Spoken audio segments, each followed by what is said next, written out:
শীত গ্রীষ্ম নেই, বছরে 12 মাসই জলাবদ্ধতায় ডুবে থাকে শিল্পাঞ্চল সাভার আশুলিয়ার বেশ কয়েকটি আঞ্চলিক সড়ক।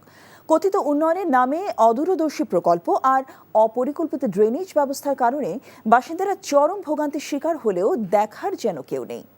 আরও জানাচ্ছেন জাহিদুর রহমান। ফাল্গুন মাস শুকিয়ে গেছে খালবিল, তা সত্ত্বেও জলাবদ্ধতায় ডুবে আছে শিল্পাঞ্চল তেঁতুলছড়া ইউনিয়নের ৬ নম্বর ওয়ার্ডের এই সড়কটি।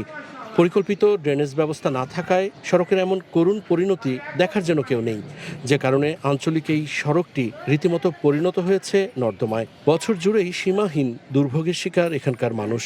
একটা ডেলিভারি রুগী নিতে পারি না, একটা বয়স্ক মানুষ একটা অসুবিধা হইলে কোনো যাওয়া আসার কোনো ক্ষমতা নাই। একটা মানুষ মরলেও আমরা এখান থেকে লাশ নিতে পারি না, একটা অ্যাম্বুলেন্স আসতে পারে না। তার মধ্যে প্যাক কাদা পানি আদুখানি এমন লোকজন অসুখ বিসুখ হলে আমরা অ্যাম্বুলেন্স গাড়ি পাই না। সাভার ও আশুলিয়ার আঞ্চলিক সড়কগুলোর একই অবস্থা। জলাবদ্ধতার কারণে এলাকা ছাড়ছেন ভাড়াটিয়া সহ বাসিন্দাদের অনেকেই। বাচ্চাকে স্কুলে যাবার পারে না, আর আপনার মহিলা মানুষ এমনি যাওয়া আসা করলে কাপড় উপরে উড়ে আডুর উপরে উড়েতে আবার যাইতে হয়। দোকানে ঢুকে যায় পানি, কাস্টমার আসে না, থাকতেছে না ভাড়াটিয়া। রাস্তাটা ছোটকাল থেকে দেখতেছি এখানে পানি জট থাকে, বিশেষ করে বর্ষাকালে হাঁটু পর্যন্ত পানি হয়, আমাদের স্কুলে যাইতে সমস্যা হয়।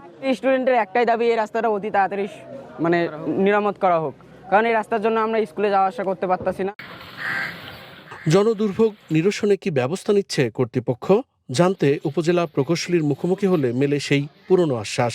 এই অর্থ বছরে আমরা 63টা প্যাকেজ টেন্ডারে নিয়েছি। যদি আমাদের এই টেন্ডারের মধ্যে আওতায় নাও থাকে, তবে আমরা অতি দ্রুত এটা সমাধান করার ব্যবস্থা করব।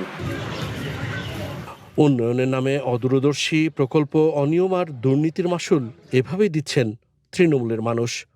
Zahidur Rahman, NTV news, Savar, Dhaka.